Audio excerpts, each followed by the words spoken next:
Hey everyone, welcome back. This is Cece, and today we are going to stop making dry meatloaf, and I'm going to show you a secret stuffing hack that adds some additional moisture into this and also some additional flavor components that just takes it over the edge. So this is not your traditional grandma meatloaf, but I'm doing the basic principles from them, but then I'm adding some modern twists to this as well. So what we're going to be doing is we are going to be making this beautiful, luscious meatloaf. It's going to be super moist, full of flavor, and we're going to glaze it with a wonderful tomato ketchup, sun-dried tomato glaze. Is your meatloaf, so let me ask you an honest question.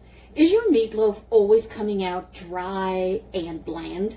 Well, this has to stop because it is the easiest thing to do to make it out more moist and everything. So we're going to stop using regular breadcrumbs. So today I'm going to show you how best to moisten the meatloaf using stovetop stuffing. And that is the star of the show. Right?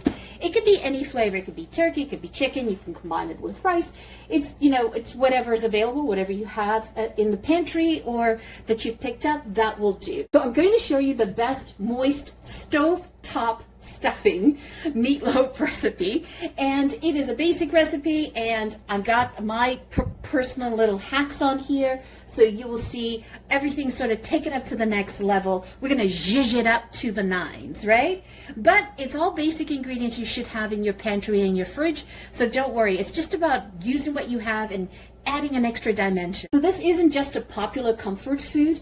It is the ultimate quick and simple dinner that you can actually put together on a busy night. I just got home from work and I'm putting this together and I'm filming. So it's fairly quickly to make. And you know what? We're using the oven to the best of our advantage. So make sure you've got your oven preheating. I've got mine preheating at 350 on convection. And what we're going to be doing is we're going to be swapping out these boring breadcrumb fillers that are super, super dry. Like they are so dry when they come out of the box. We're going to actually use the stovetop one because it's already comes pre-seasoned. It's also a quick way to just throw things together. So if you don't even have time to chop up vegetables that I'm going to show you here, you can just take this, put it all in, and off you go. You don't even have to salt it or season it. But I want to take you to the next level. So I'm a lazy girl showing you a quick shortcut, a quick hack to do, okay? So why is this the moistest meatloaf recipe on the internet? Traditional recipes often fail because, you're using simple dry breadcrumbs. Let's say you just decide to use panko, and you'll see it's super, super dry in here. That's not what you want in there, right? And so what I was thinking about is like, the Italian nonnas make their meatballs with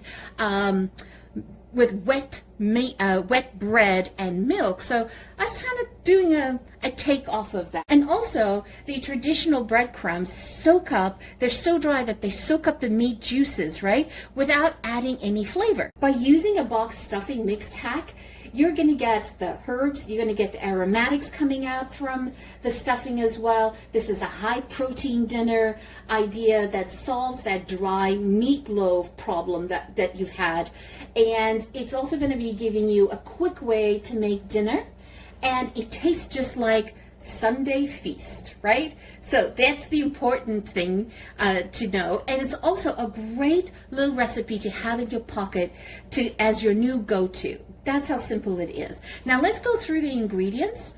What you're going to need is you're going to need 2 pounds of beef minced meat, ground meat. And some people call it minced meat, some people call it ground meat. You're going to need 2 pounds of that.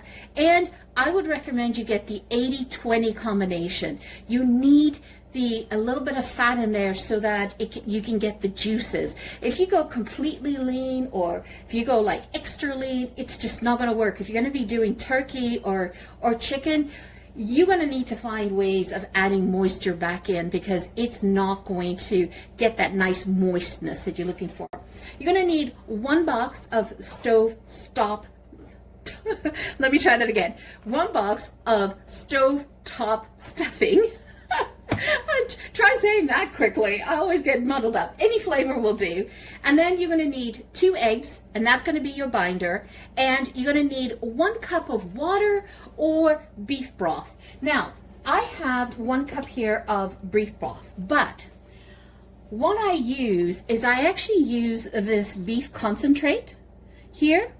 I actually use this. This is 1 cup, and I do not dilute it. I use that full flavor of it because this is supposed to be diluted with 3 cups of water, and I just use it as straight as 1 cup, and it adds so much flavor to your meal as well. So that's another trick that you want to have, right? And then what we want to do is to add some more flavorings into the meatloaf. It also allows you to hide some vegetables for the kids or the family members who don't eat a lot of vegetables. So I have 1 cup of diced celery. I have a half a cup of those matchstick carrots that you get at the grocery store. I just simply, chop them tiny. And I have, we love garlic here, so we actually have 4 cloves of minced garlic here, fresh minced garlic. I find using the fresh garlic and mincing it works the best for this recipe. I've tried doing the garlic puree that comes in a jar, stuff like that, or in a tube. Not quite the same, so I'd recommend you do that. And then I have 1/4 cup of fresh Italian parsley. Now, what I also have here is I have the stems of the parsley, right? Don't throw those out. There is so much flavor in these little puppies, right? You want to keep that in. And what we're going to do is we're going to combine that with the meatloaf to get some extra flavor in there. And I have some lemon herb seasoning. So if you have Mrs. Dash or any type of seasoning, you can use that. I actually pre-seasoned the meat a little bit. I put about 1 tablespoon in here while I brought the meat up to room temperature. And we're going to put some thyme and some salt. That's basically it. For the glaze, you're going to need ketchup, you're going to need some gorgeous sun-dried tomatoes, and we'll use some brown sugar as well. But we'll do that later. So let's get this together. This is like so easy to do. Oh, the other thing before we actually get started, you want to prepare your loaf pan. So let me show you here what I did with the loaf pan. This helps with cleanup and spillage. Right? So what I just did is I took some foil and I put the foil this way, and then I put it this way, and then I created like another layer in here so that if I don't have any leakage. So it's fully covered. And what I did is before I put the foil on here, so what I keep in the freezer is, or the fridge, it's up to you. I keep a bag of this. Is all the leftover butters that we've been using. And then I just use the leftovers. And that's what I use to grease my pans, my cake pans, my meatloaf pans. So that's a trick to do. This way you're not wasting things. You're using it all up as much as you can. Okay, so the first thing we're going to do now is we're going to mix the meat, the eggs, and the stuffing, the seasoning stuffing. So okay, so we're just going to break the meat up. And we're going to put in an egg, 2 eggs, and we're going to put in, and mix that in. Got some beautiful seasonings to it. This is why I put the glove on, because of the egg. The meat, I'm okay with the meat. It's just the sliminess of the egg sometimes I get, ooh. I have no idea why. Okay, and so the trick here is you kind of want to mix everything together, right? But you also want to not overwork your meat because it's going to get tough. So now I'm going to add in the minced garlic and the parsley. I do like half and half. We're going to add in at least 1 tablespoon of dry thyme. Mix that. I'm actually going to saute the onion, celery, and carrots. I'm just going to saute that slightly just to soften them. Okay, so I just sauteed this down, and I kept it al dente. Just softened it a little bit with some olive oil and butter. And just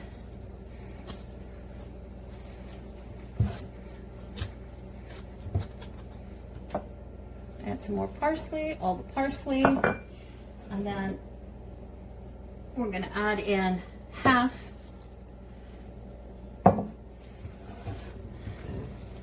the broth. Let me get another glove. All right, we can go to town on this now. Just incorporate it. And I'm using celery as well because celery keeps a lot of moisture in it. So I'm going to keep that going as well. Now, if you want to do salt and pepper, you can do that as well. So I'm really I'm putting in about 2 tablespoons, by the way, of this lemon and herb. And then you decide if you need to put more of the stock in.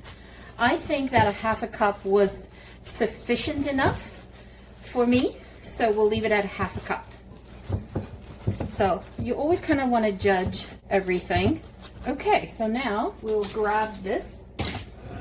So I'm just going to lightly grease the foil, and that's just to help that it doesn't stick either. And then we're just going to plop this in. I do it in stages, and then I press down.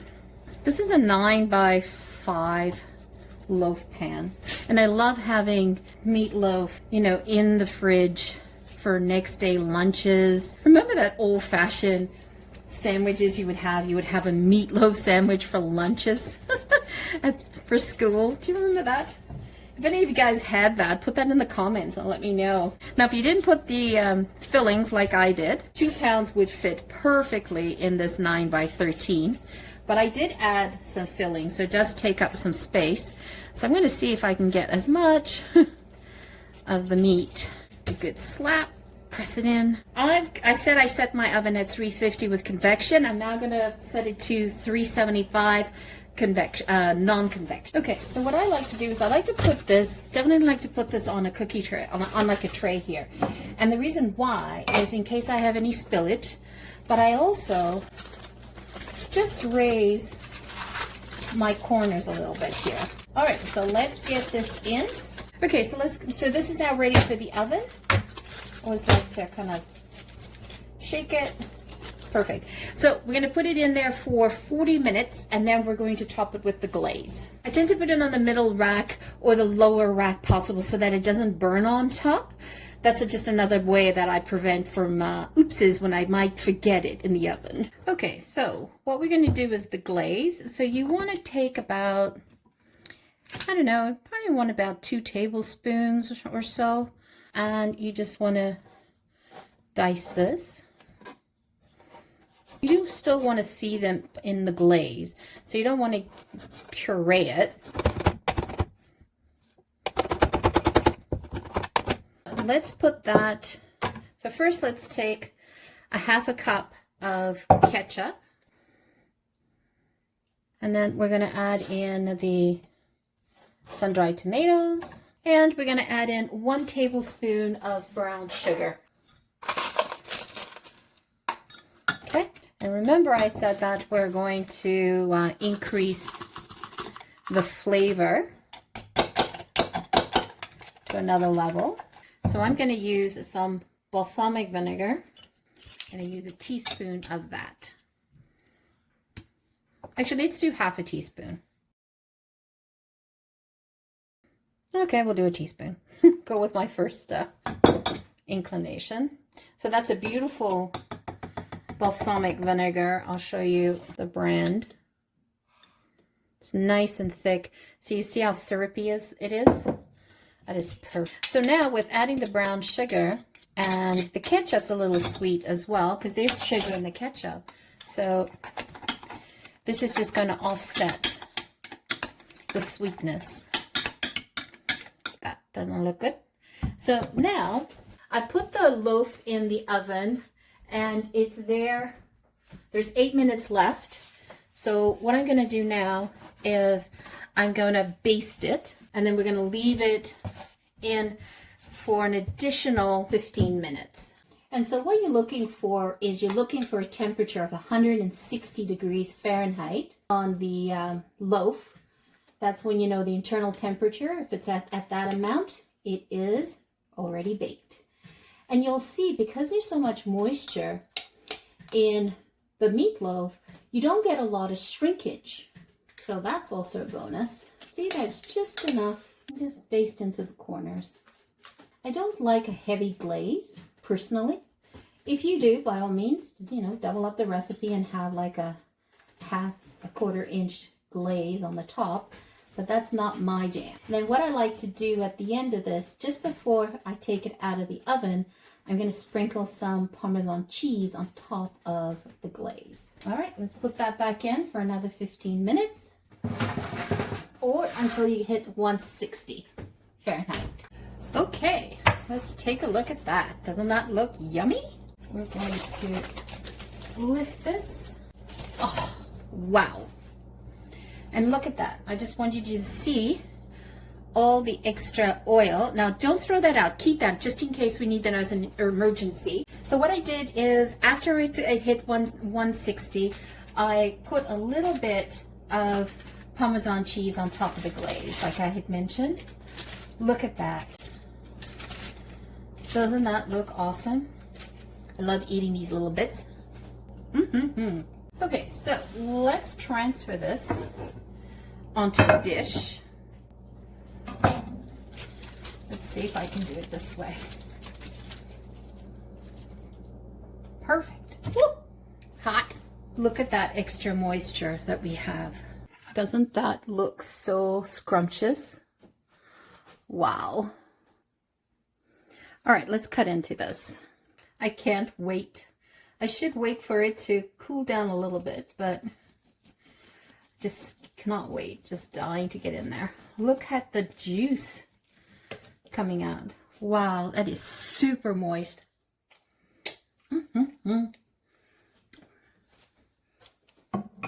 That is tasty. All right, so let's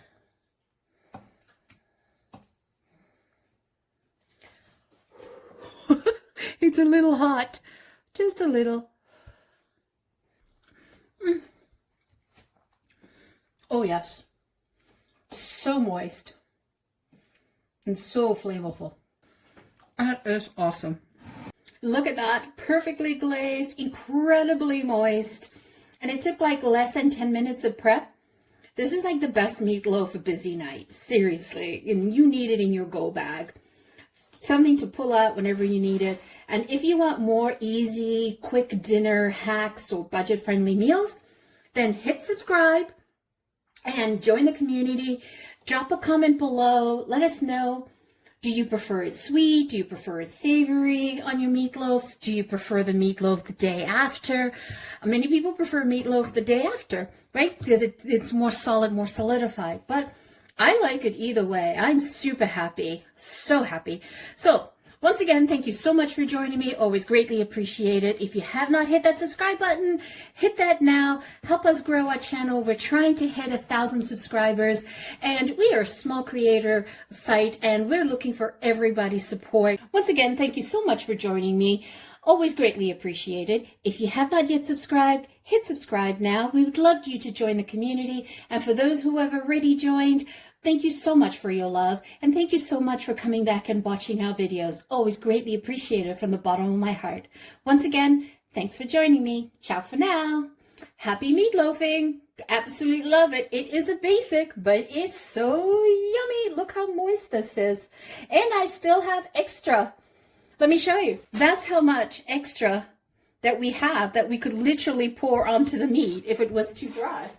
And we definitely did not need it. Trick is 80-20. You want to use 80-20 on your ground beef. Plus, you want to do the little hacks that I showed you. All right. Thank you for joining me. Ciao for now. Don't forget to hit subscribe.